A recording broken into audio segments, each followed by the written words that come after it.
1952 সালের ভাষা আন্দোলনের মধ্যে দিয়ে যেই বাংলাদেশের জন্মের যাত্রাটা শুরু হয়েছিল, একাত্তরের মুক্তিযুদ্ধের মধ্যে যে পূর্ণতা পেয়েছিল, সেই 52 ভাষা আন্দোলনের চেতনায় যেই বইমেলা হচ্ছিল, সেই বইমেলাটাও তিনি এইবার করতে পারলেন না। তিনি নির্বাচনের অজুহাত দিয়ে এই বইমেলাটাকে বন্ধ করলেন, যার প্রতিবাদে আমরা এই যে আজকে প্রতীকী বইমেলা করতে হচ্ছে। শব্দটা খেয়াল করবেন, প্রতীকী বইমেলা, সেইটা তো হওয়ার কথা ছিল না। আজকে এই জায়গায় মানুষ হাজার হাজার লক্ষ লক্ষ মানুষের গমগম করার কথা ছিল।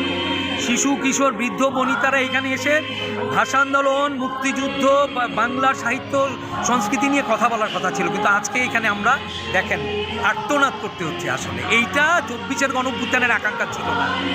আমরা ভেবেছিলাম যে এই ফ্যাসিস্ট সরকারের কারণে আমরা কথা বলতে পারিনি, আমরা ভোট দিতে পারিনি, আমরা গান গাইতে পারিনি, আমরা আবৃত্তি করতে পারিনি, কিন্তু তার চেয়ে বড়টা তো এখন আপনি পরিণত হচ্ছেন। আপনি এখন কাদের কথায় নাচছেন? আপনি মার্কিন সাম্রাজ্যবাদের ইশারায় নাচেন, আপনি জামাত শিবিরের মতো একটি মৌলবাদী সংগঠনের ইশারায় নাচেন। এই ব্যর্থতায়, এই গ্লানি আমাদের আজীবন বয়ে বেড়াতে হবে।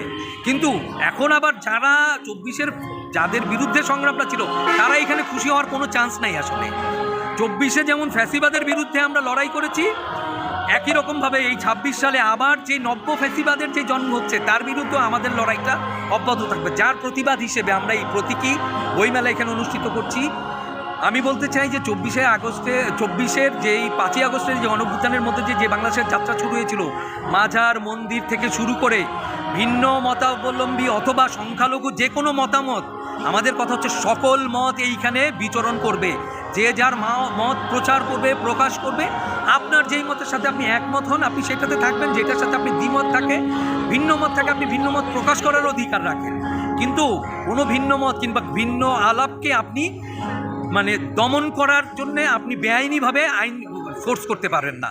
আপনার মত আপনি প্রকাশ করবেন, সেইটা আমার পছন্দ হইতে পারে, আমার মত আমি প্রকাশ করবো, সেটা আপনার পছন্দ হইতেও পারে, নাও হইতে পারে। সেইটা নিয়ে সকল মত এই বাংলাদেশে এক্সিস্ট করবে, সকল মতের একটি ঐক্যমত্য বাংলাদেশ হবে।